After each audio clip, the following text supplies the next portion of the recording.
So good afternoon students. So today we are gonna study about chapter vector और ये vector बहुत ही important chapter है आपके आने वाले सारे चैप्टर और मैकेनिक्स पार्ट ऑफ फिजिक्स के। तो इसे हमें समझना बहुत इंपॉर्टेंट है। विदाउट वेक्टर आपको काइनेमैटिक्स में दिक्कत आ सकती है, आपको न्यूटन लॉ ऑफ मोशन में दिक्कत आ सकती है, आपको वर्क पर एनर्जी में दिक्कत आ सकती है। तो पूरा मैकेनिक्स और पूरा क्लास 12 आप देखोगे तो वेक्टर्स पे बहुत ज्यादा डिपेंड करता है। ये फिजिक्स का चैप्टर हम लोग शुरू में इसलिए पढ़ाते हैं क्योंकि इसकी एप्लीकेशन फिजिक्स में बहुत ज्यादा है। It is a part of basic mathematics. ये बेसिकली मैथ्स में पढ़ाई जाती है और मैथ्स में पढ़ाते हैं हम लोग। बट यहाँ फिजिक्स में इसलिए पढ़ाना पड़ रहा है क्योंकि इसकी आवश्यकता आने वाले चैप्टरों में बहुत ज्यादा। तो आप बिना वेक्टर समझे आप आगे नहीं बढ़ सकते हो। आपको इसको बहुत ध्यान से देखना पड़ेगा। तो सबसे पहले स्टार्ट करते हैं व्हाट इज वेक्टर में। हमें सबसे पहले समझना होगा व्हाट इज फिजिकल क्वांटिटी और फिजिकल क्वांटिटी के होता क्या है, और उसके बारे में पहले जानेंगे तभी हम आगे समझ पाएंगे कि वेक्टर क्या है। तो physical quantities are those quantities which can be measure. जिस चीज को हम मेजर कर सकते हैं that are called physical quantity. जैसे mass, time, temperature, this all are the things जिसको हम लोग मेजर कर सकते हैं। बट एक बात बताओ, क्या हम लोग लव को, प्यार को, ईर्ष्या को और मीन्स हेट्रेड को मेजर कर सकते हैं? No, feelings cannot be measured, but physical quantities are those quantities which can be measured via some instruments or via some measuring process। तो कुछ प्रोसेस के अंतर्गत हम लोग उसे मेजर कर सकते हैं। तो और ये भी कह सकते हैं कि physical quantities are use to define the law of physics, और फिजिक्स को समझाने में बहुत मदद करता है। तो anything which can be measured is physical quantity. अब फिजिकल क्वांटिटी दो प्रकार के बेस्ड ऑन द डायरेक्शन। क्या होता है? एक होता है आपका स्केलर क्वांटिटी, एक होता है आपका वेक्टर क्वांटिटी। तो हम लोग इसके बारे में समझेंगे कि स्केलर क्वांटिटी क्या होता है और वेक्टर क्वांटिटी क्या होता है। बट हम लोग पहले से भी जानते हैं कि 9th 10th में आपने बच्चों ने पढ़ा होगा कि स्केलर क्वांटिटीज आर दो quantities which have only magnitude. उसका कोई डायरेक्शन नहीं होता है। जैसे सर हम लोग टाइम, टेम्परेचर, ये सब हम लोग जानते हैं, तो वो स्केलर क्वांटिटी होता था। और वेक्टर क्वांटिटी क्या है इसके बारे में हम लोगों ने पढ़ा है। और वेक्टर क्वांटिटी क्या होता है हमारा? Those quantities which have magnitude as well as direction. So अगर हम लोग आगे बढ़े, आगे स्लाइड में जाते हैं, तो हमारे पास स्केलर क्वांटिटी आता है। स्केलर क्वांटिटी क्या कह रहा है कि physical quantity which can be describe completely by its magnitude and does not depend upon the direction. तो ये मोस्ट इंपॉर्टेंट पार्ट है आपका, which is which does not require a direction. इसको डायरेक्शन की आवश्यकता नहीं पड़ती। और ये हम लोगों ने काफी 9th 10th में पढ़ रखा है ऑलरेडी। फिर आता है it obeys the ordinary rules of algebra. तो अगर हम लोग जब डिस्टेंस 2 मीटर चलते थे, फिर अगर डिस्टेंस 5 मीटर चलते हैं, तो हम पूछते हैं what is the total distance captured और कवर्ड। तो हम बोल सकते हैं 2 + 5 दैट इज 7।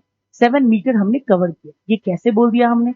ये नॉर्मल रूल ऑफ अलजेब्रा या नॉर्मल एडिशन रूल से हमने बोल दिया। 2 + 5 कितना होता है हमारा? 7 होता है। बहुत आसान है बोलना। बट आगे हम लोग देखेंगे जब वेक्टर में हम लोग जाएंगे, इतना आसानी से आप जवाब नहीं दे सकते। तो आपको थोड़ा सा समझना पड़ेगा। Vector are not easy to calculate. उनके लिए मेथड होते हैं कैलकुलेट करने। तो इसका एग्जाम्पल अपने का डिस्टेंस का, मास, क्या क्या एग्जाम्पल ऑफ स्केलर हो गया? डिस्टेंस, मास, टाइम, स्पीड, ये सब हमने 9th 10th में ऑलरेडी कवर अप कर रखा है। और ये सब हमारा क्या है? Scalar quantity. थोड़ा आगे बढ़ते हैं और जानते हैं वेक्टर क्वांटिटी के बारे में। One of the most important quantity जो आने वाले टाइम में हमारे लिए बहुत इंपॉर्टेंट है, और इसका नाम क्या है? Vector quantity. तो वेक्टर क्वांटिटी क्या होता है? तो vector quantity is a physical quantity. First of all it should be measured.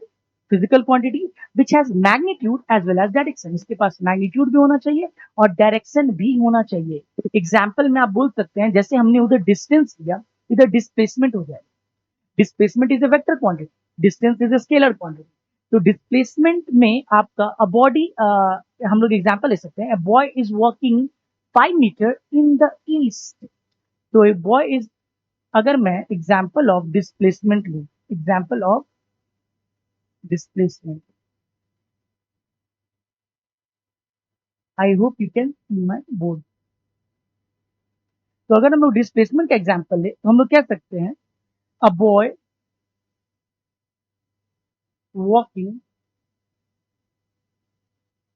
Walking 5 metre east. तो ये 5 मीटर क्या हो जाएगा अपना? 5 मीटर इज द अगर आप ध्यान से देखो तो 5 मीटर को हम क्या लिख सकते हैं बाबू? 5 metre is magnitude. Sorry, blue is very much less visible, we can use green pen. तो 5 मीटर क्या हो जाएगा अपना? Magnitude.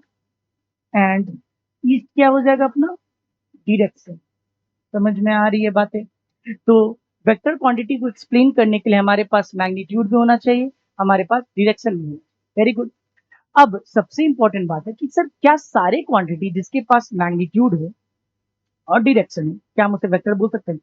No, it is not necessary कि जिसके पास मैग्नीट्यूड हो और डायरेक्शन हो तो उसको हम लोग क्या बोलते हैं? Vector quantity. It should also obey vector law of algebra. तो ये बहुत इंपॉर्टेंट पॉइंट है। It obeys parallelogram law of vector addition. One just a sec, we should underline it with the red pen. तो it it obeys parallelogram law of vector addition, then only it is said to be vector। अगर एक physical quantity parallelogram law of vector addition और triangle law of vector addition, ये सब क्या है sir? तो ये vector law of addition और parallelogram law of addition ये हम लोग बाद में पढ़ेंगे। तो ये कहलाता है vector law of addition. Vector का क्या लॉ है ऐड करना, इसके बारे में हम लोग चर्चा ग्रेट डिटेल में करेंगे आने वाले लेक्चर्स में। बट अभी हमें फोकस करना है कि वेक्टर का डेफिनेशन। तो जिसके पास मैग्नीट्यूड हो और डायरेक्शन हो, क्या जरूरी है कि उन दोनों जो क्वांटिटी के पास ये दोनों चीज होगा उसको हम वेक्टर बोल सकते हैं? No, not necessary. ये लॉ भी फॉलो होना बहुत जरूरी है। तो सर आप एग्जांपल दो ना जिसके पास मैग्नीट्यूड भी हो और डायरेक्शन भी हो बट वो वेक्टर क्वांटिटी नहीं है। तो उसका सबसे अच्छा एग्जांपल अपने पास करंट। अगर हम लोग करंट को ध्यान दें तो आप ध्यान दे सकते हो, जस्ट अ सेकेंड, एक मिनट। तो हम लोग अगर ध्यान दें तो अगर हम लोग ध्यान देते कि यहाँ पे करंट आ रहा है, मान लो I is equal to 2 ampere, और यहाँ से करंट जा रहा है अपना मान लो 1 एम्पियर एंड 1 एम्पियर। यहाँ से 2 एम्पियर आ रहा था, यहाँ से 1 एम्पियर चला गया, 1 एम्पियर चला गया। यू कैन सी कि इस करंट के पास डायरेक्शन साउथ की तरफ है और ये ईस्ट की तरफ जा रहा है, but yet the current is not a vector quantity, it is a scalar quantity. तो सर इस जंक्शन पे अगर देखा जाए, जो बच्चों ने क्लास 12 पढ़ रखा है, जो वो अगर देख रहे हैं तो वो उसको आसानी से समझ जाएंगे, और जो बच्चे 11th क्लास में वो भी समझ सकते हैं क्योंकि उन्होंने 9th 10th में पढ़ रखा है करंट क्या होता है। तो अगर एक जंक्शन पे ध्यान दे तो करंट इधर से आ रहा है और 2 एम्पियर आ रहा है, और इधर 1 एम्पियर जा रहा है और इधर 1 एम्पियर जा रहा है। तो सर इसके पास तो अलग अलग डायरेक्शन है, इसको तो भी वेक्टर हमें कहना चाहिए था। No, it is not called vector, because आप देखो 2 एम्पियर करंट आ रहा है, इधर 1 जा रहा है, इधर भी तो 1 जा रहा है। तो क्या इन दोनों को ऐड करने के लिए क्या कुछ हमें स्पेशल लॉ की जरूरत पड़ी? No. 2 ampere is equal to 1+1। ये तो नॉर्मली अपने वेक्टर लॉ, ये अलजेब्रा लॉ ऑफ एडिशन से ऐड हो गया, इसे तो हमें वेक्टर लॉ ऑफ एडिशन से ऐड करने की जरूरत ही नहीं पड़ी। तो that's why we can say current is not a vector. बाद में हम क्लास 12 में पढ़ते हैं कि current can be term as a tensor quantity. Tensor quantity के बारे में हम लोग बाद में चर्चा करेंगे कि टेंसर क्वांटिटी ऐसे क्वांटिटी होते हैं जिनके पास मैग्नीट्यूड भी होता है, डायरेक्शन भी होता है, बट वो वेक्टर नहीं है। तो क्या बोलते हैं हम लोग? टेंसर क्वांटिटी बोलते हैं। तो मैं साइड में लिख देता हूँ, आपको उसके बारे में ज्यादा नहीं सोचना है, but those quantities current is called tensor quantity. Current is called current is called tensor quantity। Tensor, आप ज्यादा टेंशन मत लो कि टेंसर क्वांटिटी क्या है। टेंसर क्वांटिटी बाद में पढ़नी होती है हायर फिजिक्स में, हायर मैथमेटिक्स में, अभी आपको ध्यान नहीं देना। अभी आपको बस इतना ही जवाब देना है कि current is not a vector quantity. चलिए, तो example of vector quantity, displacement, velocity, acceleration, जितने भी आने वाले चैप्टर्स है हम उन्हें देखेंगे और हम उन्हें फील कर सकते हैं क्या क्या हमारे क्वांटिटीज है जो वेक्टर क्वांटिटी कहलाए। आई होप मैं आगे बढ़ सकता हूं, आप लोगों ने नोट डाउन कर लिया होगा। चलिए, अब यहीं पे एक क्वेश्चन आपसे पूछा जाता है, थोड़ा ध्यान दीजिए। Which of the following is a vector quantity? तो velocity, force, acceleration, all of the above. तो जब भी थोड़ा ऑल ऑफ द अबव आए ऑप्शन तो बी केयरफुल इनफ। क्या मेरे बाकी ऑप्शंस भी हो सकते हैं क्या? Velocity, yes yes it is a vector quantity. Force, yes yes it is a vector quantity क्योंकि फोर्स का डायरेक्शन होता है। Acceleration, yes yes it is a vector quantity. So what we will say, answer is, I will use green pen for writing the solution. So answer is D option all of the above.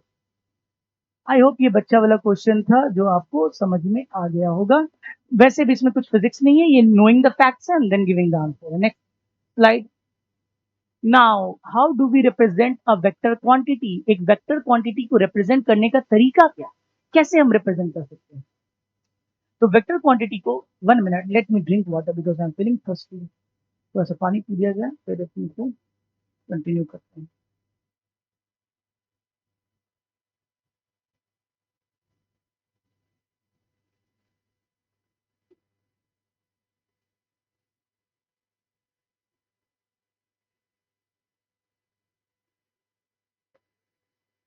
Okay, चलिए हमारे सामने आता है representation of vector.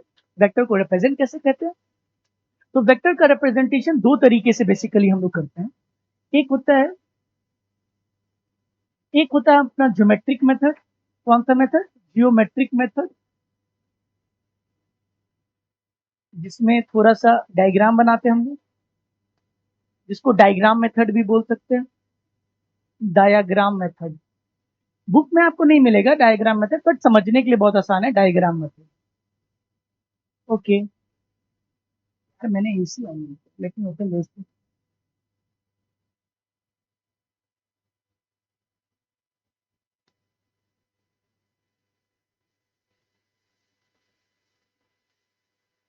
ये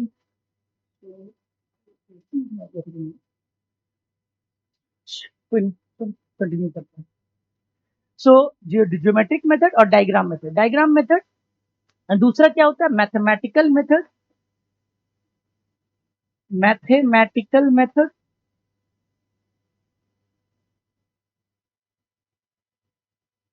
और symbol method, और हम लोग क्या बोल सकते हैं? सिंबल। अब हम लोग देखेंगे इसको क्या तरीका है इसका, देखेंगे। तो can we move on to the next slide to understand much more in great detail? हम लोग नेक्स्ट स्लाइड पे चलते हैं और देखते हैं कि आगे क्या आता है। तो ज्योमेट्रिक रिप्रेजेंटेशन या ज्योमेट्रिक मेथड अपना क्या होता है कि ज्योमेट्रिक मेथड में हम लोग एक एरो यूज करते हैं। आप देख सकते हैं यहाँ पे एक एरो यूज किया गया एक वेक्टर के लिए। एरो में आप देख सकते हैं एक एरो के पास टेल होता है। मान लीजिए मैं एक एरो ड्रॉ कर रहा हूँ, एक लाइन ड्रॉ कर रहा हूँ जिसके हेड पे क्या होता है? एक एरो होता है। ये एक एरो है जिसके पास एक हेड है और एक टेल है। क्या है? एक टेल है। So this arrow line can be use to represent a vector. तो अगर वेक्टर का इसका जो लेंथ होगा वो क्या बताएगा अपने को? एक मिनट, अगर मैं बैक करूं तो अपने को जरा ध्यान दे, अगर ये देखेंगे ये इतना जो पार्ट इसका जो लेंथ है ना, ये मैग्नीट्यूड ऑफ वेक्टर बताएगा। क्या बताएगा? Magnitude of vector. और ये एरो हेड क्या बताएगा? तो डायरेक्शन ऑफ वेक्टर बताएगा। क्या बताएगा? ये हेड क्या बताता है अपने को? Direction of vector. क्या बताता है? Direction of vector. कौन बताएगा? हेड बताएगा। ये हेड बताएगा। ये लेंथ क्या बताएगा? मैग्नीट्यूड बताएगा। और टेल क्या बताएगा? टेल बस बता सकता है कि वेक्टर कहां से ओरिजिनेट हो रहा है, कहां से शुरू हो रहा है। समझ में आ रही है बातें? तो ये है।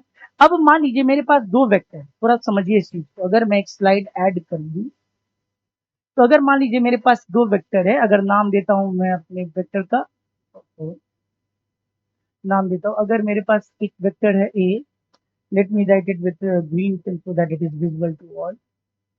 अपने पास एक वेक्टर है ए। आपको ये भी समझ में नहीं आएगा क्योंकि हम लोगों ने सिंबल रिप्रेजेंटेशन नहीं पढ़ा, अभी रहने दिया जाए। अभी अपने लोग चलते हैं, उसके बाद मैं समझाऊंगा कि मैं क्या समझाना चाहता था। पहले आप लोग समझ लीजिए, ये अपना क्या हो गया? ज्योमेट्रिक रिप्रेजेंटेशन हो गया। ज्योमेट्रिक रिप्रेजेंटेशन में क्या होता है? एक अपने पास एरो लाइन होती है जिसका एक हेड होता है, एक टेल होता है। जो length of the arrow line होता है वो मैग्नीट्यूड ऑफ वेक्टर बताता है, और जो हेड होता है वो अपना डायरेक्शन ऑफ वेक्टर बताता है। ठीक है? और जितना लंबा ये लाइन होगा वो उसका मैग्नीट्यूड बताएगा। अगर एक वेक्टर का मैग्नीट्यूड 5 है तो वो मान लीजिए इस एरो लाइन से रिप्रेजेंटेड है। अगर दूसरा वेक्टर है जिसका मैग्नीट्यूड 10 है, तो क्या इतने ही बड़े एरो लाइन से हम दिखाएंगे? नो, उसका डबल साइज का दिखाएंगे। बात समझ में आ रही है? तो हम लोग उससे दिखाएंगे। तो अपने लोग नेक्स्ट स्लाइड में चलते हैं। नेक्स्ट स्लाइड है कि ज्योमेट्रिकल रिप्रेजेंटेशन के बाद आपने बोला था सर मैथमेटिकल रिप्रेजेंटेशन और सिंबल रिप्रेजेंटेशन। तो एक वेक्टर को दिखाने का तरीका क्या होता है? मैथमेटिकली हम लोग कैसे दिखाते हैं? एक सिंबल ए से। तो हम लोग एक लेटर लिखते हैं और उसके ऊपर में एक एरो हेड दे देते हैं। This is the representation of vector A. या एक और तरीका होता था, और एक और मेथड है, आप बोल्ड ए को यूज करो। आप ए लिखो, उसको बोल्ड करो। क्या करो? ए लिखो, उसको बोल्ड कर दो। चलो, आज के जमाना में क्या, आज के फास्ट जमाने में क्या आपके पास समय है कि आप एक लेटर को लिखो और उसको बोल्ड करते रहो? तो this is not so handy. This method, this representation, bold representation is not so handy. ये भी एक तरीका हुआ करता था। एरो बोल्ड लेटर भी वेक्टर ए को दिखाता था। तो ये bold representation is not so use. Representation is not use so much, is not use so much. बातें समझ में आ रही हैं? तो कौन सा मेथड बहुत ही हैंडी है आपका? This is very much handy. This is very, it is very much use.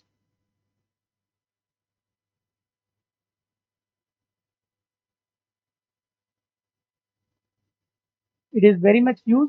ये बहुत ज्यादा यूज किया जाता है। चलिए, अगर आगे बढ़ते हैं, सो हम लोगों के पास कितना तरीका आ गया? दो तरीका आ गया। एक होता है कौन सा? ग्राफिकल मेथड, और या जिसको बोल सकते हैं ज्योमेट्रिक मेथड, जिसमें हम लोग क्या दिखाते हैं? एक एरो से दिखाते हैं। एक एरो से दिखाते हैं, एरो लाइन से। इससे क्या होता है? ये हेड होता है। ये क्या बताता है? डायरेक्शन बताता है। और ये क्या होता है? अपना टेल होता है। क्या होता है? टेल होता है। बातें समझ में आ रही हैं? टेल होता है। और दूसरा मेथड क्या है अपने पास?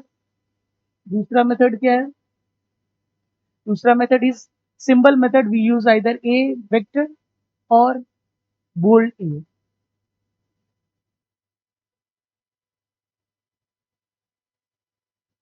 But which is most commonly used? A method is this symbol representation is used.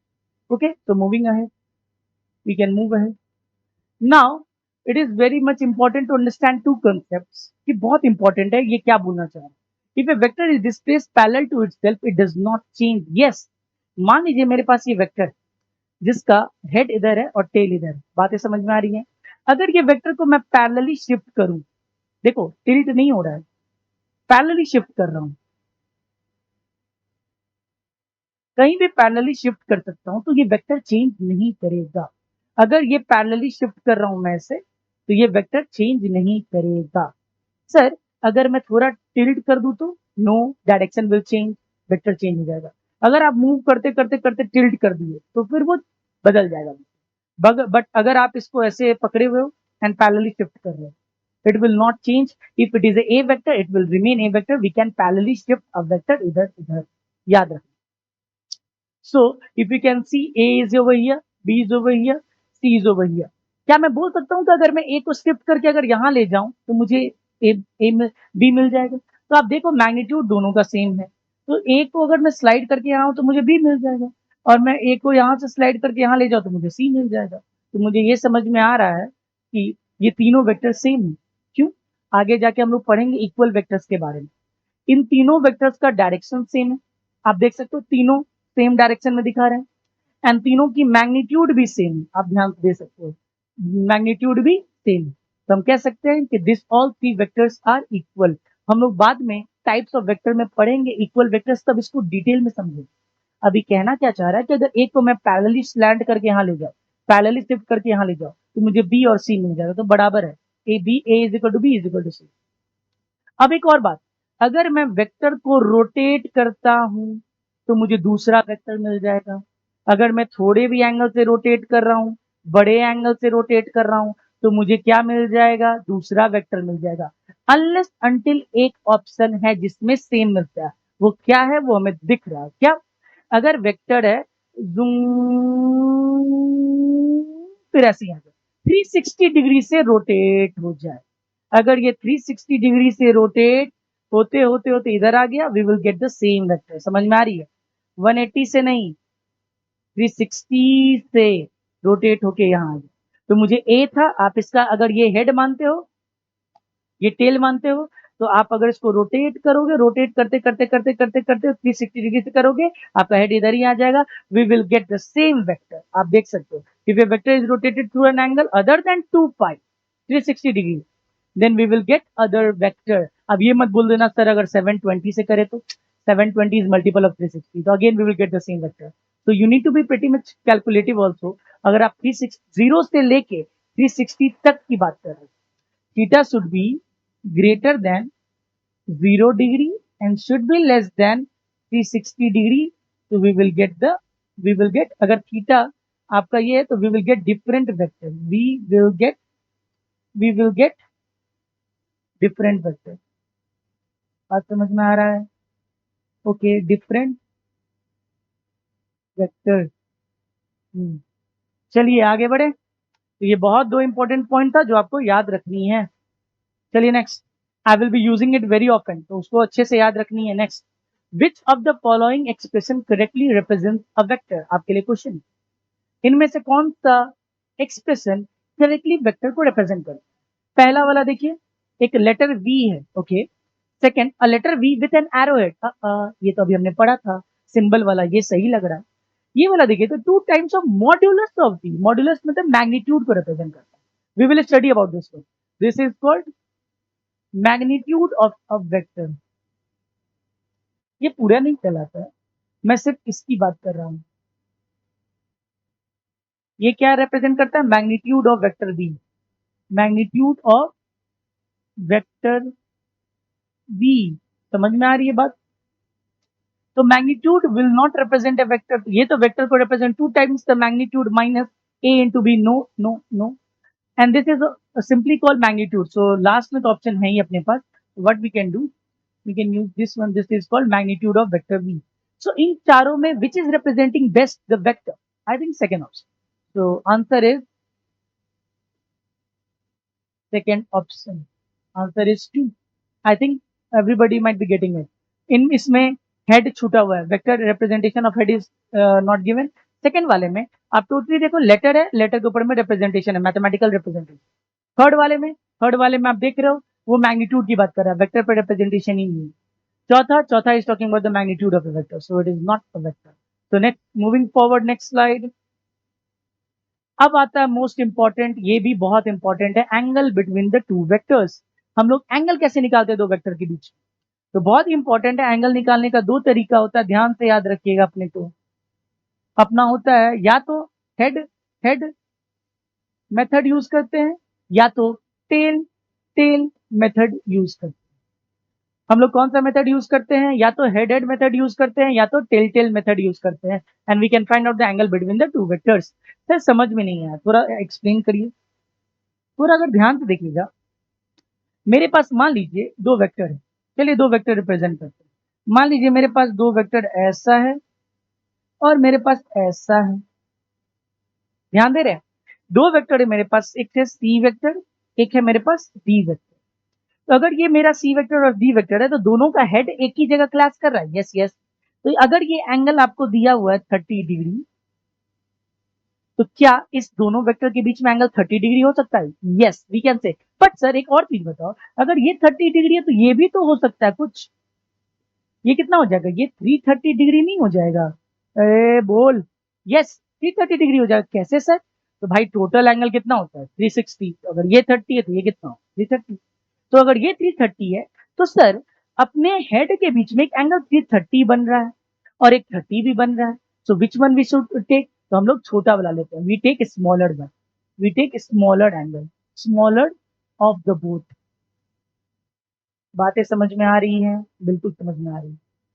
अगर मेरा हेड और हेड के बीच में एंगल दिया रहेगा तो सर वो 30 डिग्री दे सकता है। अच्छा क्वेश्चन में 30 डिग्री ठीक है, लेकिन वो क्वेश्चन में 170 डिग्री भी तो दे सकता है। तो 170 डिग्री अगर एक एंगल है तो दूसरा एंगल कितना हो जाएगा? 150 डिग्री।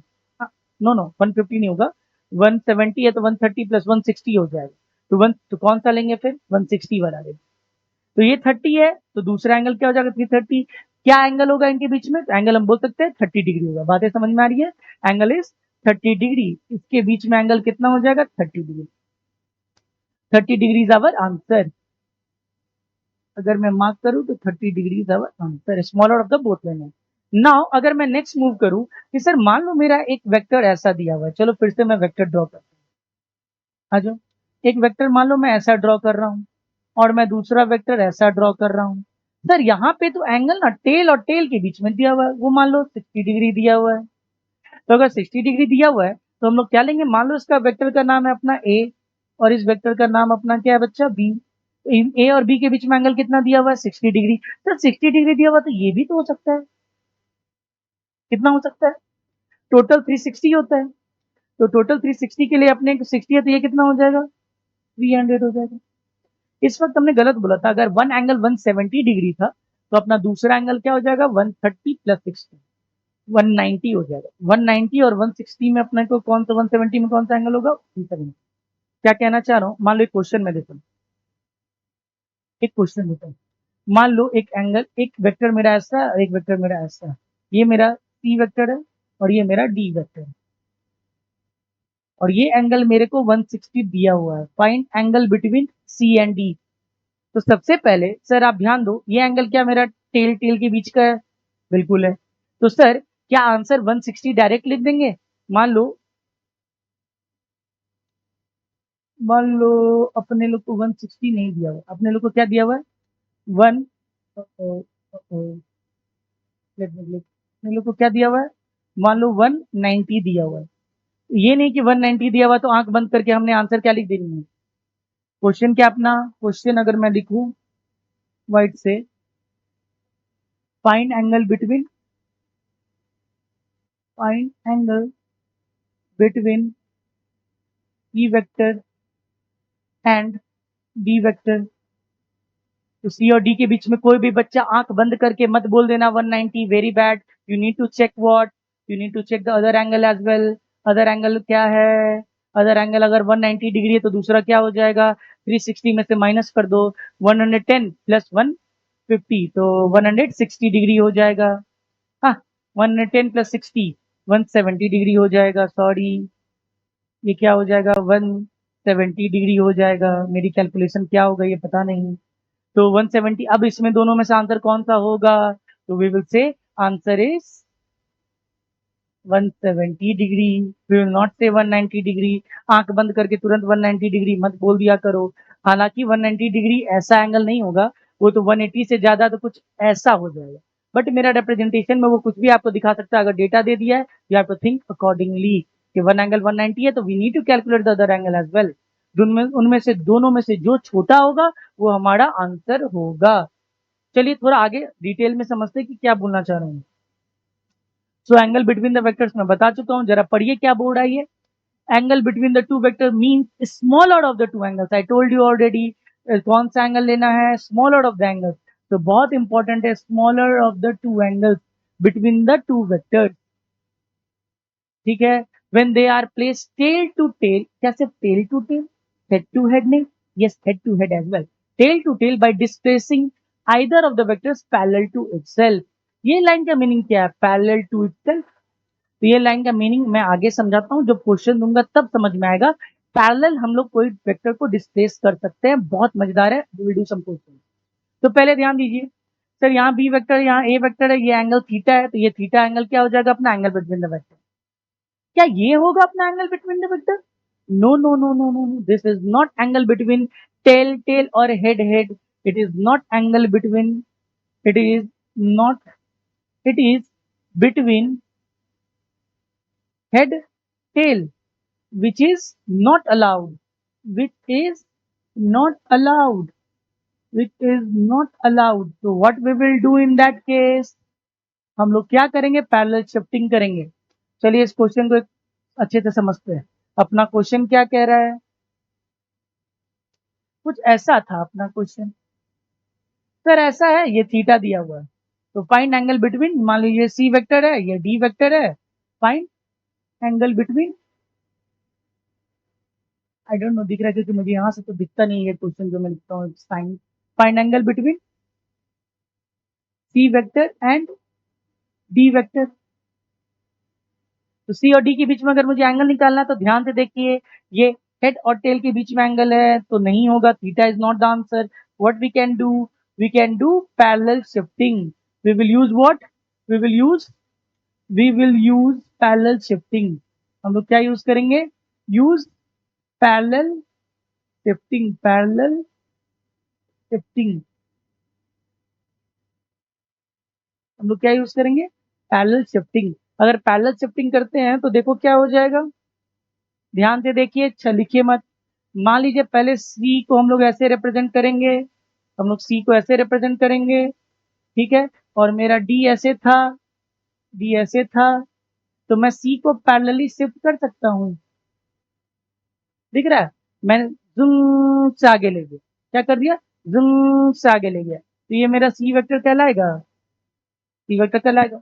एक वेक्टर को जूम से पैरेलली शिफ्ट कर सकते हैं। तो अब अगर ये थीटा है तो ये एंगल कितना हो जाएगा, कोई बताइए? तो ये जो बेसिक मैथ्स जानते हैं वो बता सकते हैं कि सर ये टोटल एंगल 180 होता है, तो ये कितना हो जाएगा अपना? Pi minus theta. So angle between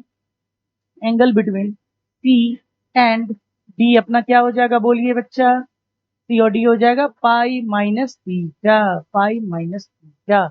are you getting it? Don't say directly theta, it will be pi minus theta. Okay, so if you have understood, let's move forward. Now हमारे सामने कुछ कुछ क्वेश्चंस आए हैं, हम लोग इस questions को करेंगे और ध्यान देंगे कैसे करते हैं। तो अपना पहला क्वेश्चन है कि वी हैव टू एक्सप्लेन कि इसके बीच में एंगल क्या है, और थोड़ा सा मैं आपको 2 मिनट का समय देता हूं, आप इसे ट्राई करो, तब तक मैं पानी पीता हूं।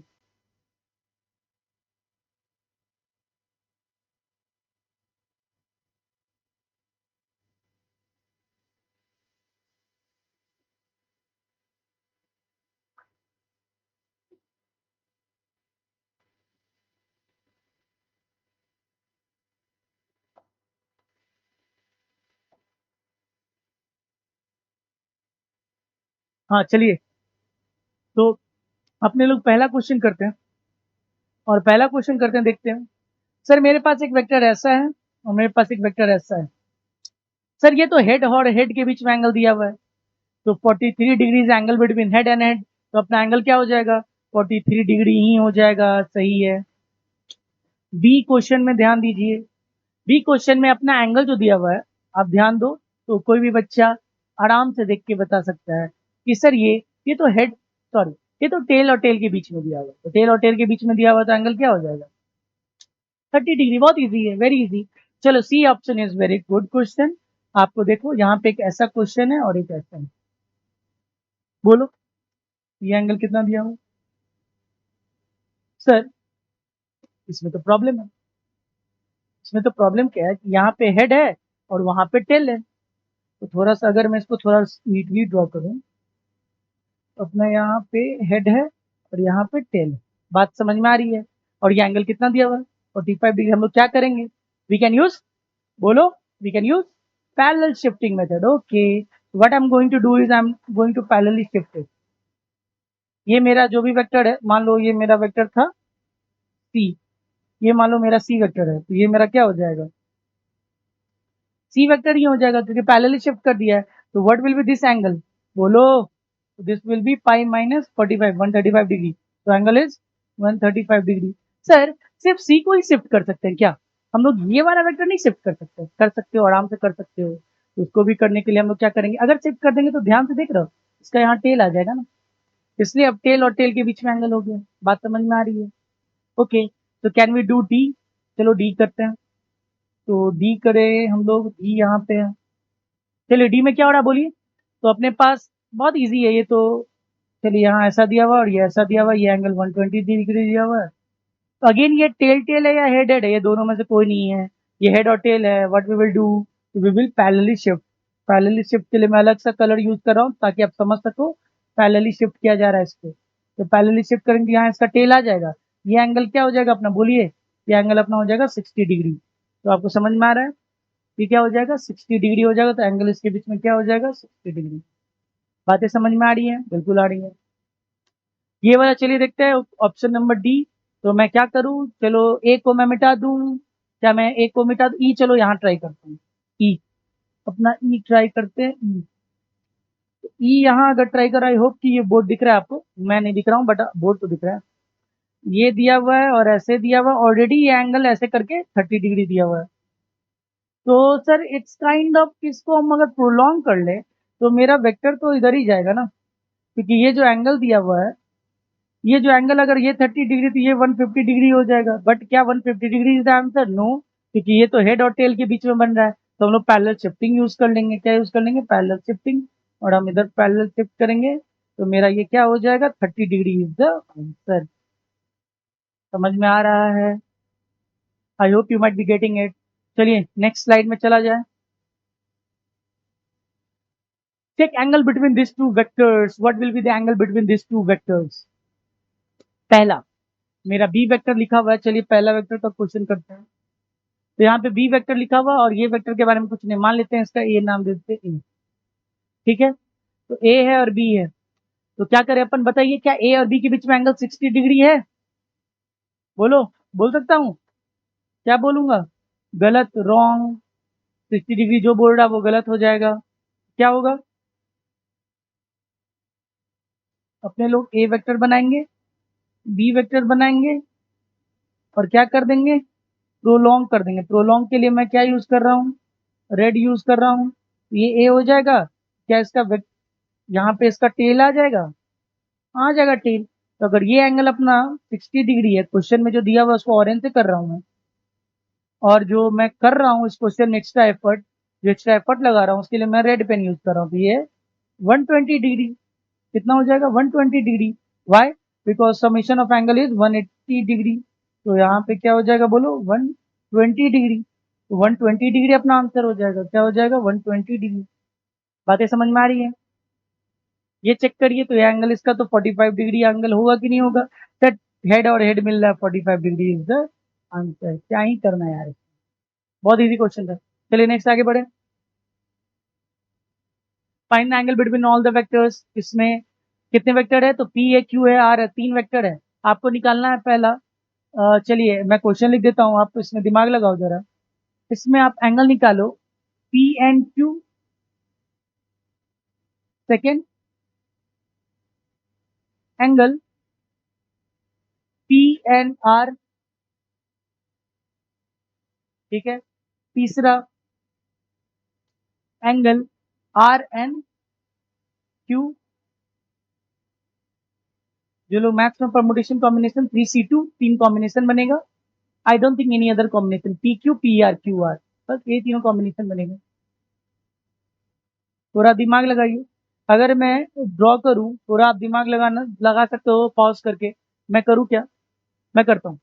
चलो, पहला पी एंड क्यू, तो वी विल ड्रॉ पी पहला क्वेश्चन के लिए। तो पी ड्रॉ कर दिया मैंने। पी के बाद अपना क्यू किधर है? क्यू इधर है।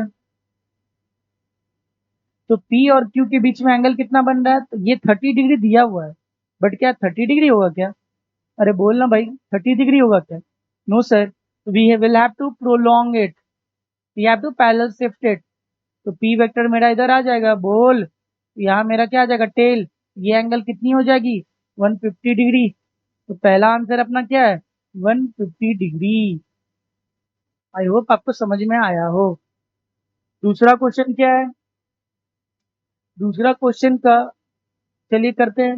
दूसरा क्वेश्चन करा पी और आर। चलो पी क्या, पी और आर तो साफ साफ दिख रहा है ना। पी इधर अपना और आर इधर अपना, तो ये तो कोई भी बता देगा, अंधा भी बता देगा ये कितना होगा? 90 डिग्री होगा। तो टेल और टेल के बीच में एंगल दिया हुआ, तो ये तो 90 डिग्री होगा। इसमें क्या सोचना था? बोल, बहुत इजी है। थर्ड,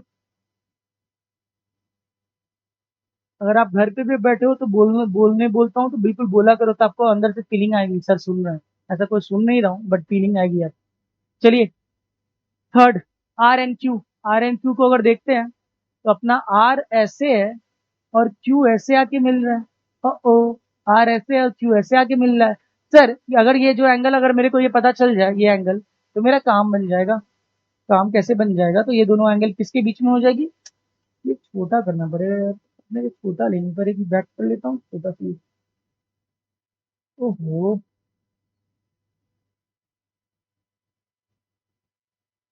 कोई नहीं, चलो फिर से ही ड्रॉ कर लेता हूँ। कोई नहीं, अपना आर वेक्टर ऐसा है और बोलो क्यू वेक्टर ऐसा है। तो अगर मुझे ये एंगल पता चल जाए तो काम हो जाएगा ना।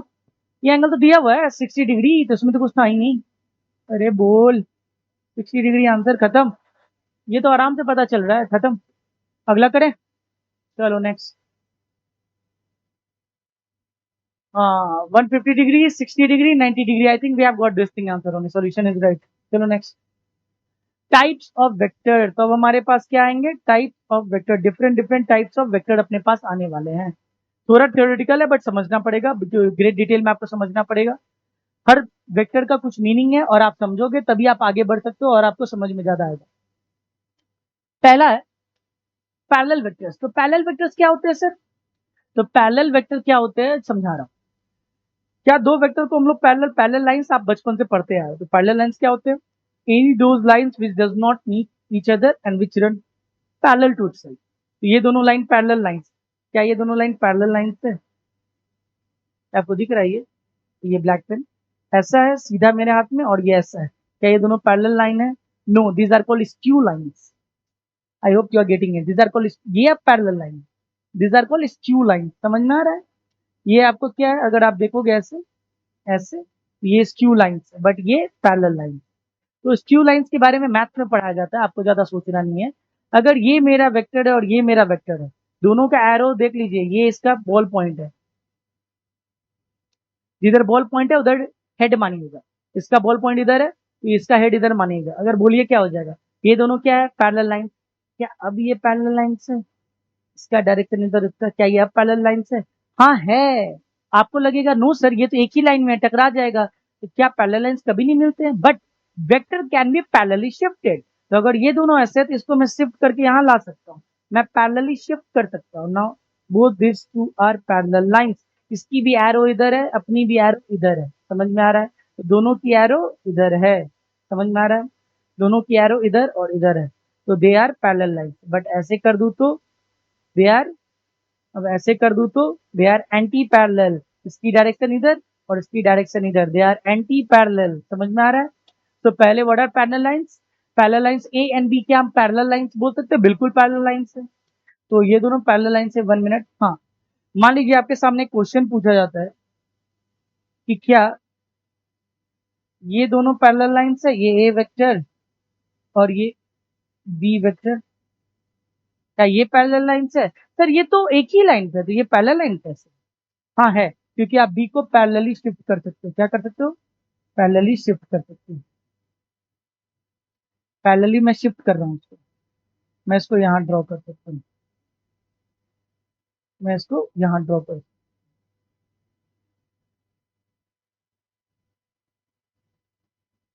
क्या अब ए और बी पैरेलल लाइंस है? तो yes they are parallel line. मैंने उसको पैरेलली शिफ्ट कर दिया। पैरेलली इसको क्या बोलते हैं? Parallel shifting. क्या बोलते हैं? Parallel shifting. समझ में आ रहा है? ओके, चलो आगे बढ़े हम। और angle between the parallel lines कितना होता है? 0 होता है। बहुत इंपॉर्टेंट है। दोनों पैरेलल लाइन के बीच में एंगल कितना होगा? 0 होगा। हमेशा याद रखना। चलो नेक्स्ट आगे बढ़े। नेक्स्ट क्या है? Equal vector. ओके, तो एक वेक्टर के पास क्या होता है? एक वेक्टर के पास, हमारे पास वेक्टर के पास क्या होता है? तो vector has two things, has two things. क्या क्या बोलो? अरे बोलते भी नहीं हो, बोलो। Magnitude and direction. Magnitude and direction. Magnitude and direction. अगर फॉर, अगर दो वेक्टर तो इक्वल होना है तो उनका क्या क्या सेम होना चाहिए? मैग्नीट्यूड भी सेम होना चाहिए, डायरेक्शन भी सेम होना चाहिए। If both of them are equal, if both of them are equal, then if both of them are equal for two vectors, we can say equal for two vectors, we can say both vectors are equal vectors. We can say both vectors are, both vectors are equal vectors. Vectors are equal vectors. बोलता नहीं है, बोलो। बोल के पढ़, तब नींद नहीं आएगी, नहीं तो बैठे बैठे नींद आएगी। बोल के पढ़। चल, both the vectors are said to be equal vectors. So now a question arises, मैं क्वेश्चन डाल रहा हूँ। क्या ये दोनों इक्वल वेक्टर है? क्वेश्चन, मान ले ऐसा है और ऐसा है, क्या ए और बी इक्वल वेक्टर है? तेरे को सोचना है। Question number 1। क्वेश्चन नंबर 2, क्या अगर ऐसा है और एकदम सेम मैग्नीट्यूड का ऐसा है, इसमें टैब की तरह स्ट्रेट नहीं होता क्या? तो मुझे खुद से स्ट्रेट ड्रॉ करना चाहिए। अगर ये ऐसा है, क्या ये दोनों इक्वल है? दोनों की मैग्नीट्यूड सेम है। तीसरा, अगर ये ऐसा है तो ये एग्जैक्टली ऐसा है। ये सी वेक्टर ए वेक्टर है और ये बी वेक्टर है। अरे बोलना, क्या ये दोनों सेम है? फोर्थ, फोर्थ में बोल, फोर्थ में ये वेक्टर है। अरे यार, सीधा लाइन ड्रॉ नहीं होता। सीधा लाइन मैं यूज कर सकता हूँ क्या?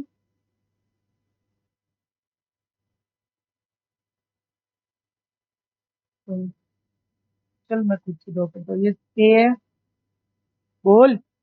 ये बी है, ये बी है।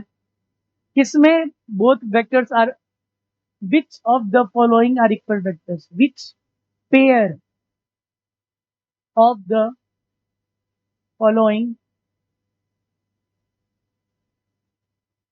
फॉलोइंग आर, बोल, equal vector, equal vector,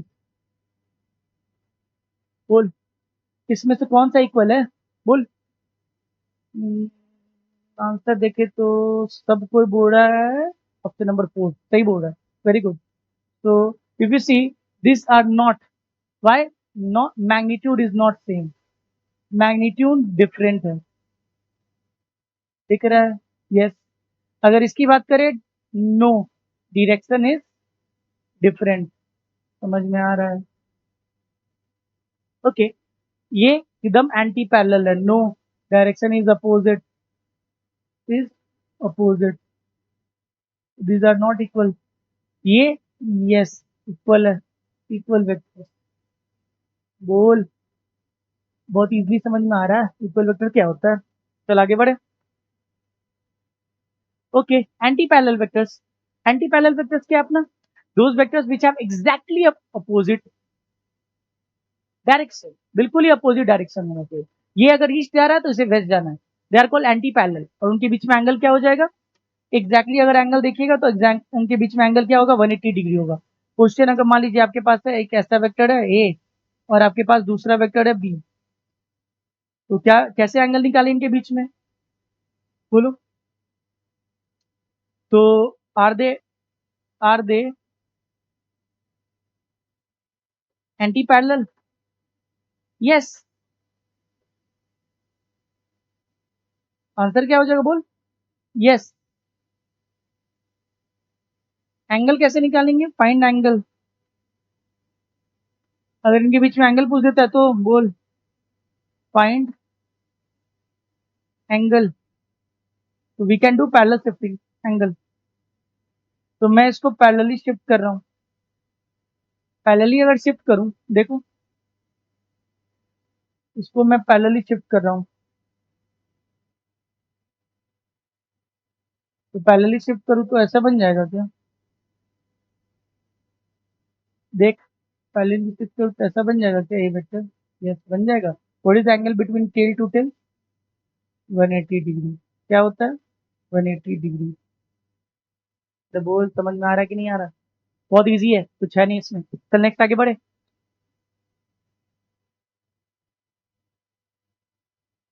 negative और अपोजिट वेक्टर।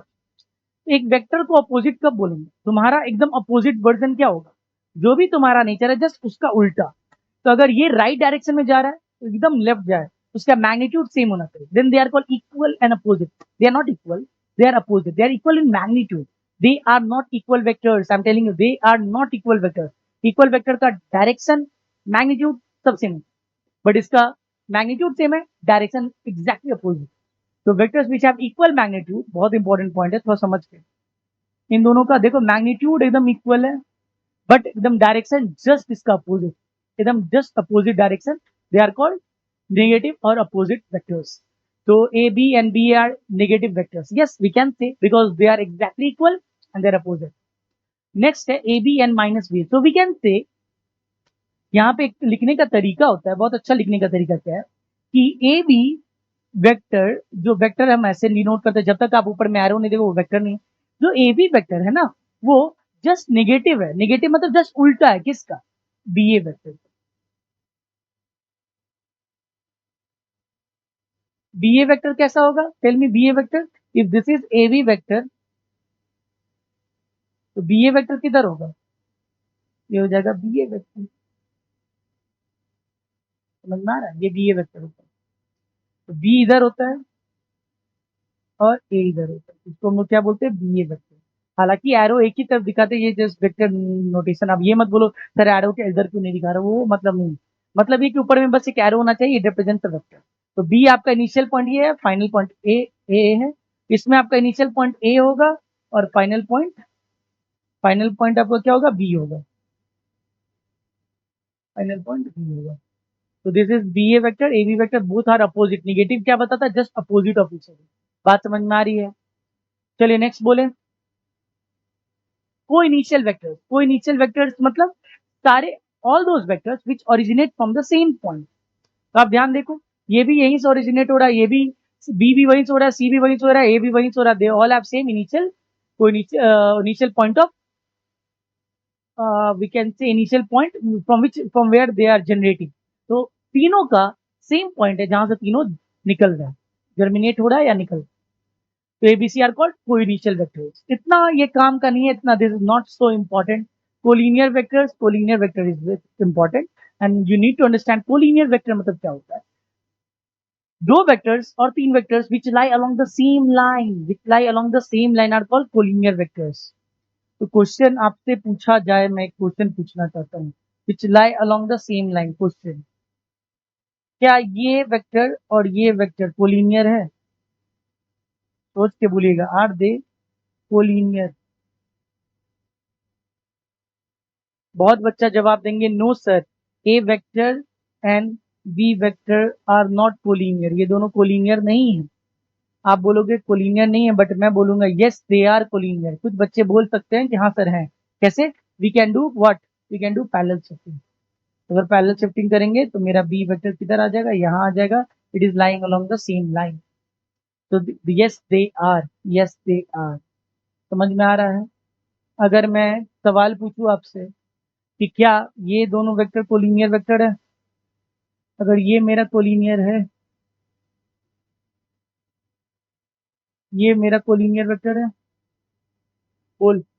तो sir no sir, they are opposite lines. अगर आप शिफ्ट भी करोगे, अगर ये मेरा ए बी है और बी है, आर दे कोलिनियर? आपसे क्वेश्चन है,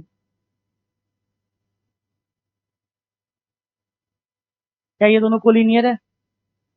बहुत बच्चे इसमें जवाब देंगे सर नो, कोलिनियर नहीं, एक लाइन पे नहीं, अलग अलग है. कुछ बच्चे बोलेंगे सर पैरेलल शिफ्टिंग कर सकते हैं. तो पैरेलल शिफ्टिंग करने के बाद है भाई, जरा देख. Yes it is. Parallel shifting कर इसका. अगर मैं पैरेलल शिफ्टिंग करूं, इसको पैरेलली शिफ्ट करूं, तो पैरेलल शिफ्टिंग करूंगा तो मैं बी ऐसे ड्रॉ करूंगा ना. बोल ना. देख, ए और बी तो अलोंग द सेम, डायरेक्शन नहीं बोल रहा हूं, डायरेक्शन नहीं बोल रहा हूं, एक लाइन के अलोंग होना चाहिए. They are along same line, they are along same line. बहुत बच्चे कंफ्यूज कर जाते हैं सर सेम डायरेक्शन का है. कभी सेम डायरेक्शन था ही नहीं. Vector should be along the same line. एक लाइन खींच दो, उसके ऊपर में दोनों को रहना चाहिए, बस ये इंपॉर्टेंट है. They are along the same line. Never, कभी इसने नहीं बोला कि कोलिनियर वेक्टर वो वेक्टर होता है जिनका डायरेक्शन सेम होता है. कभी नहीं. वो parallel vectors. Collinear vectors are दो वेक्टर्स जो सेम लाइन के अलोंग होते हैं. They are along the same line. अरे बोल भाई. Yes they are collinear vectors. चलो next. Coplanar vectors. Coplanar vectors मतलब all those vectors which lie along the same line, which lie along the same plane. Sorry, जो same plane के along like करता है. तो जरा ध्यान दो, मेरे पास दो वेक्टर है, ऐसे दो वेक्टर है. क्या ये दो वेक्टर सेम प्लेन पे है? नो सर, ये अलग, इसका अलग प्लेन है और इसका अलग प्लेन है. नो. अगर आप पैरेलली शिफ्टिंग करो तो देखो दोनों सेम प्लेन पे आ गया. क्या आप पेपर पास कर सकते हो इन दोनों से? तो हाँ, I can draw a paper. एक पेपर इनके बीच में रख सकता हूँ जिसपे ये दोनों लाई करने लगेंगे। देखो, देखो। तो सर अगर मान लो ऐसा रहता है तो we can parallelly shift, we can parallelly shift and देखो एक पेपर इसके बीच में बिछाया जा सकता है। जब एक पेपर इसके बीच में बिछाया जा सकता है मीन्स दे आर को-प्लानर वेक्टर्स। तो सर दो वेक्टर हमेशा को-प्लानर होंगे? हाँ, दो vector can be parallelly shifted and can be joined and एक पेपर तो इनके बीच में कभी डाला जा ही सकता है। तो इसीलिए एक रेड पेन से नोट आता है, ध्यान दो, टू वेक्टर्स आर ऑलवेज को-प्लानर। ये आंख बंद करके रेड पेन से ये लिख लो और अंडरलाइन कर लो, ये बहुत इंपॉर्टेंट है। Two vectors are always coplanar. आपसे पूछा जा सकता है two vectors are always coplanar. बात समझ में आ रही है? आई होप कि आप लोग को समझ में आ रही है। और बाकी 3-4 वेक्टर के लिए आपको उसको रीड्रॉ करके चेक करना पड़ेगा कि प्लेन ऑफ पेपर पे वो लाई करते हैं कि नहीं करते हैं। जैसे मैं आपसे पूछ दूं एक क्वेश्चन, आप थोड़ा बेसिक सा है, आप एक क्यूबॉइड बना लो और जरा मुझे बताओ क्या ये दोनों वेक्टर सेम प्लेन पे क्या? तीनों, एक इधर है, एक इधर है और एक इधर है। क्या ये आई वेक्टर और जे वेक्टर और ये के वेक्टर क्या तीनों सेम प्लेन पे हैं? No sir. अगर आप ध्यान दोगे तो वो पीछे वाले पे लाई कर रहा है, ये बाहर आ जा रहा है। It is a 3D, no they are not coplanar, they are not coplanar. दो वेक्टर ले सकते कोप्लानर हो। सर क्या एक प्लेन पे दो से ज्यादा वेक्टर हो सकते हैं? अरे अनगिनत हो सकते हैं। आप एक प्लेन पे आप बहुत सारे वेक्टर बना दो ना, एक प्लेन पे इनफाइनाइट नंबर ऑफ वेक्टर्स बन सकते हैं। मैं ऐसे बना दूं, ऐसे बना दूं, ऐसे आप बनाते जाइए। ये बोर्ड जो अपना क्या है, प्लेन ही तो है, इस पे मैं बना रहा हूँ। क्या है ये? This all vectors are what? This all vectors are what? वो प्लानर वेक्टर। सब एक ही प्लेन पे तो है। तो आप क्या कर सकते हो, उसको ड्रॉ कर सकते हो और then you can get to know क्या है। चलो आगे बढ़े, आगे बढ़े। नल वेक्टर और जीरो वेक्टर। अब मैथमेटिशियन सबको एक दिमाग आया कि जब हम दो वेक्टर को जोड़ेंगे, दो जिराफ को जोड़ेंगे तो दो एक जिराफ निकलता है। दो लायंस को जोड़ते हैं तो दो एक लायन पैदा होता है। अगर एक लायन लाइनस को मतलब देखा जाए तो एक ह्यूमन और एक ह्यूमन पैदा होता है।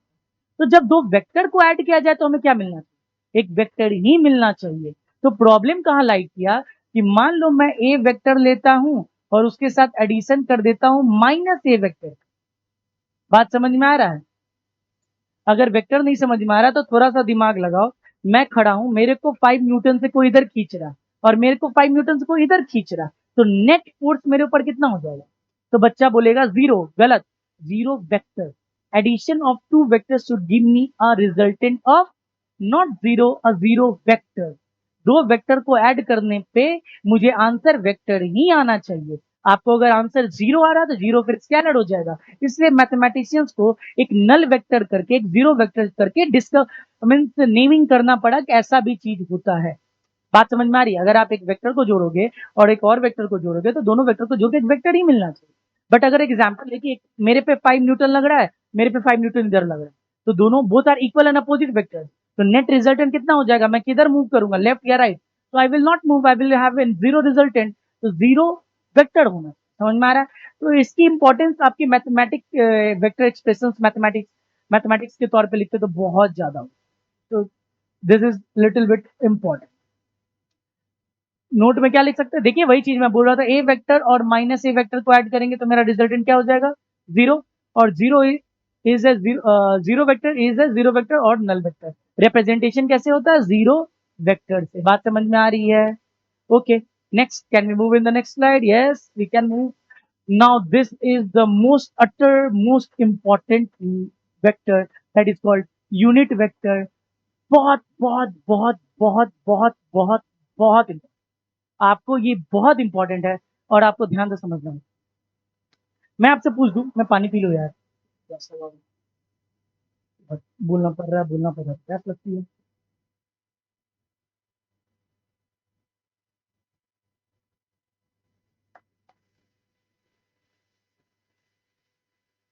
ओके, सो यूनिट वेक्टर में क्या होता है, ध्यान से समझो, मैं क्वेश्चन पूछ रहा हूँ। अगर अपने पास एक हाथी हाथी का बच्चा कैसा होगा? टाइगर जैसा तो नहीं होगा। हाथी का बच्चा टाइगर जैसा नहीं होगा। हाथी का बच्चा कैसा होगा? हाथी जैसा होगा। टाइगर का बच्चा कैसा होगा? टाइगर जैसा छोटा। एक वेक्टर का बच्चा कैसा होता है? छोटा होता। अगर मेरे पास एक वेक्टर है, अगर मेरे पास एक वेक्टर है, रुक जा मेरे भाई, अगर मेरे पास एक वेक्टर है तो उस वेक्टर का बच्चा कैसा होगा? उस वेक्टर का बच्चा उसी के जैसा होगा, बट छोटा होगा। छोटा होगा। ओ, हाँ, छोटा होगा। क्या हो रहा है? सॉरी। उस वेक्टर का बच्चा क्या होगा? छोटा है यार, लेट मी बट चलो। अगर मेरे पास एक वेक्टर ए है तो उसका बच्चा कैसा होगा? छोटा होगा बट उसी के जैसा होगा। तो यही है मेरा ए कैप। एक बच्चा को किससे दिखाते हैं? ए कैप से। ए कैप से आप ध्यान दोगे तो ए यूनिट वेक्टर किसे का? ए हैट। क्या बोलते हैं इसको? ए कैप और ए हैट और हैट। इसको क्या बोलते हैं? ए कैप और ए हैट। तो एक बड़े सा वेक्टर का छोटा बच्चा कैसा होगा? छोटा बच्चा कैसा होगा? उसी डायरेक्शन में होगा, बट उसकी मैग्नीट्यूड क्या होगी? यूनिट होगी। उसकी मैग्नीट्यूड क्या होगी?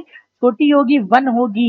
एग्जैक्टली सबसे इंपॉर्टेंट है, उसकी यूनिट मैग्नीट्यूड होगी 1 होगी। मैग्नीट्यूड क्या होगी? मैग्नीट्यूड 1 होगी। Magnitude it is used to specify direction.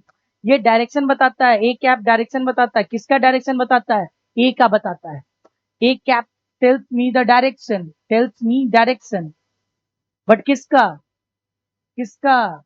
Question है, क्वेश्चन है, यहाँ पे क्वेश्चन है। क्वेश्चन क्या है? क्वेश्चन है ऑफ whom, किसका? वी कैन से ए का। आंसर क्या हो जाएगा? ए का। ए वेक्टर का। ए वेक्टर का। यानी अगर एक जिराफ का छोटा सा बच्चा है तो वो आप बोलोगे किसका बच्चा है, तो देख के बता सकते हो जिराफ का बच्चा है। हाथी का बच्चा छोटा सा, तो आप देख के किसको बोलोगे किसका बच्चा है, तो हाथी का बच्चा है। तो एक unit vector it will always give you one direction, may be of the parent, but आपको हर समय पेरेंट के बारे में पता हो कोई जरूरी नहीं। तो और उसका मैग्नीट्यूड कितना होगा? अगर मैं बोलूं मैग्नीट्यूड को डिफाइन करने के लिए, मैं पहले भी बोला हूं, एक कैप का मैग्नीट्यूड क्या होगा? 1 होगा। छोटा है तो कितना होगा? 1 होगा। तो आप ध्यान से देखो इसको पढ़ते कैसे हैं? ए कैप और ए हैट। ठीक है। यूनिट वेक्टर का फॉर्मूला आने वाला है। I will let you the formula. पहले ये चीज सब समझो जो मैं लिखा हूं, तो थोड़ा ध्यान से देखो। अगर मैं ऐड करता हूं, ध्यान से देखो, एक एक कैप जो है इसका मैग्नीट्यूड क्या होना चाहिए? 1 होना चाहिए। तो एक वेक्टर के पास क्या होता है? मैग्नीट्यूड होता है और डायरेक्शन होता है। तो मैं क्या कर दूं जो उसका मैग्नीट्यूड 1 हो जाए? मैं क्या कर दूं जो उसका मैग्नीट्यूड 1 हो जाए? मैं मैग्नीट्यूड से डिवाइड कर दूं, तो मैग्नीट्यूड और मैग्नीट्यूड कट के 1 हो जाएगा। मतलब फॉर्मूला ऑफ ए कैप क्या आ गया? सर मैग्नीट्यूड और डायरेक्शन किसके पास होता है? उसके वेक्टर के पास होता है। डिवाइड किससे कर दिया? तो मैग्नीट्यूड से कर दिया। तो मैग्नीट्यूड से कर दिया तो फॉर्मूला है। रेड पेन से जो भी फॉर्मूला, ये पहला फॉर्मूला अपन को वेक्टर में मिल चुका है। This is the one of the most important formula. Very important, very important, very important. You have to learn it by heart. Next class में जब मैं जाऊंगा तो आपको ये फॉर्मूला बिल्कुल याद होना चाहिए। क्या मैं आगे बढ़ूं? ओके। अब आता है बेस वेक्टर्स। तो अभी हमने पढ़ा कि हाथी का बच्चा हाथी जैसा होगा, जिराफ का बच्चा जिराफ जैसा होगा, एलिफेंट का बच्चा हाथी एलिफेंट जैसा होगा, डॉग का बच्चा डॉग जैसा होगा। तो अपने पास 3 एक्सिस होता है, X Y Z. X Y Z का जो बच्चा होगा ना, उस बच्चा का नाम क्या है? I Z. एक्स एक्सिस के तरफ जो यूनिट वेक्टर होता है उसको हम लोग आई कैप से दिखाते हैं। वाई एक्सिस की तरफ जो यूनिट होता है, ये एक्सिसेस है, एक्सिस है, या बड़ा सा वेक्टर बोल सकते हो, X axis, Y axis, Z axis. तो इनका जो बच्चा है वो किसका होगा? आई कैप, जे कैप, और क्या होगा? X Y Z. Z axis का क्या होगा? के कैप। आपको याद रखना है ये तीनों का मैग्नीट्यूड कितना होगा? 1 1 1। और ये डायरेक्शन किधर डिनोट करते हैं? तो i cap means a unit vector along x axis. लिखना पड़ेगा क्या? चलो लिख देता हूँ। Unit vector along x axis, unit vector along x axis. बात समझ में आ रही है? X axis, unit vector along y axis, unit vector along y axis. and a unit vector along z axis, a vector along z axis. I hope you got this. What is base vectors? Base vectors कुछ नहीं है, आप चुपचाप से इसको याद रखो. This is one of the most important thing which we are gonna use in the further lectures. Now axial vector उतना काम का नहीं है, बस समझने वाला है, बहुत ज्यादा इंपॉर्टेंट नहीं है, आप इसको समझ लो. कभी भी कोई चीज जब रोटेट होता है ना, तो उसकी एक एक्सिस ऑफ रोटेशन होती है. वो एक्सिस ऑफ रोटेशन को डिनोट करने के लिए जो वेक्टर यूज करते हैं, दैट इज एक्सियल. बात समझिए, कोई भी चीज जब घूम रहा है, उसका एक एक्सिस ऑफ रोटेशन है. उस एक्सिस ऑफ रोटेशन को शो करने के लिए जो वेक्टर होता है, दैट इज एक्सियल वेक्टर. तो मतलब कुछ इंपॉर्टेंट नहीं है, बस समझने वाला, आपको उतना काम नहीं आएगा. These vectors are used in rotational motion to define rotational effects. Not so important, just to get the idea कि ये कौन से वेक्टर को दिखा रहा होगा. तो ये एक्सिस ऑफ रोटेशन को दिखा रहा होगा, इसलिए इसका नाम एक्सियल वेक्टर. इसमें क्या है नया, क्या बड़ा, ये सब कुछ नहीं. आप इसके बारे में, ये सब चीजों के बारे में आप ग्रेट डिटेल में सर्कुलर चैप्टर में और रोटेशन चैप्टर में पढ़ोगे. So you do not need to worry about in this chapter about this axial vector. Let us go forward and then हम लोग सर्कुलर मोशन समझेंगे, तब हम लोग को समझ में आ जाएगा एंगुलर डिस्प्लेसमेंट का डायरेक्शन किधर होता है, एंगुलर वेलोसिटी का डायरेक्शन किधर होता है, एंगुलर एक्सेलरेशन का डायरेक्शन किधर होता है, एंगुलर मोमेंटम का डायरेक्शन किधर होता है. दैट इज इंपॉर्टेंट, ये direction. And direction we will learn in circular and rotation. तो अभी आगे बढ़ते हैं. Now the question comes. एक क्वेश्चन है जो आप लोग थोड़ा ट्राई करो. मेरे पास ए वेक्टर है, बी वेक्टर है, सी वेक्टर है, डी वेक्टर है. क्या A and C are parallel? 2 minute सोचो, मैं पानी पी लेता हूँ. Let me ask.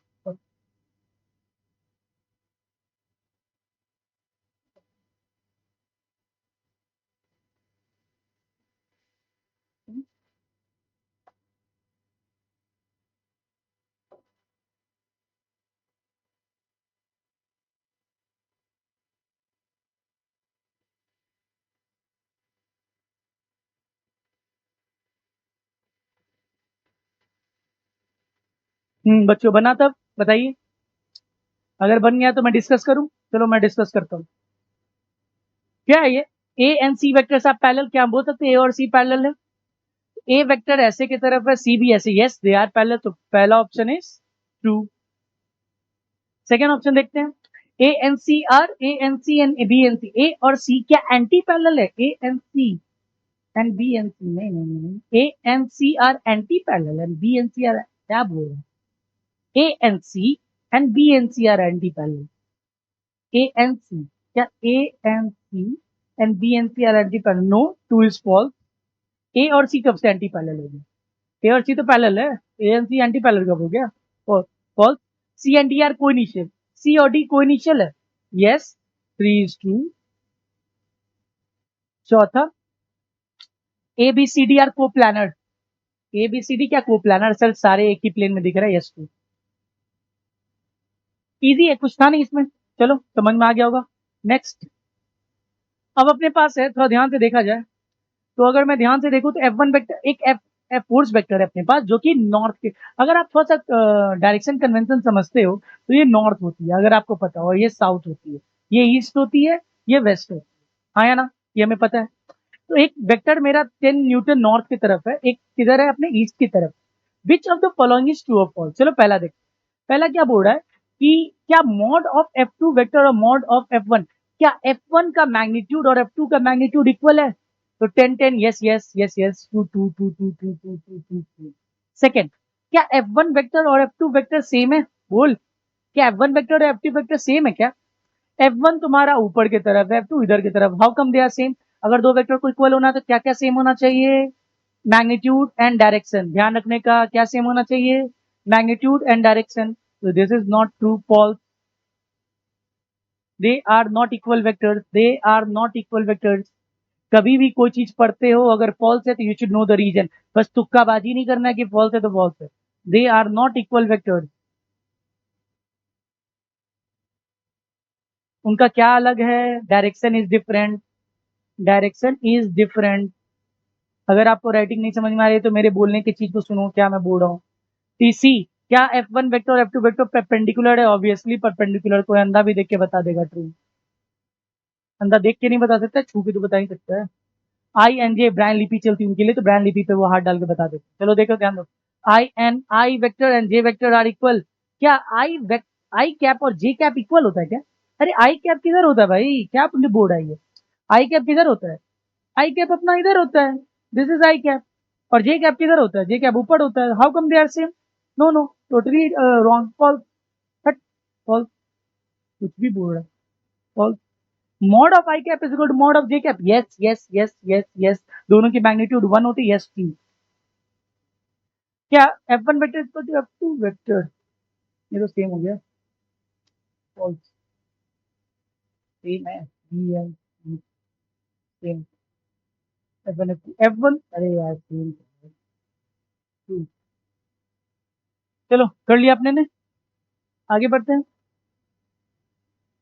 चलो ये वही चीज है जो अभी अपन ने किया, और आज का सेवा होता है समाप्त। You need to revise all the stuff what I have told. आपको एक एक चीज को, थ्योरी को पढ़नी है, समझनी है, and you need to remember what I told. If not, go through the lecture again at that point कि क्या समझाया सर ने। We will do some exercises and lots of question in the coming videos, and will try to understand each concept thoroughly through the question. आप जितना ज्यादा question बनाओगे उतना समझ में आएगा। चलो, till now, tata, take care, bye bye.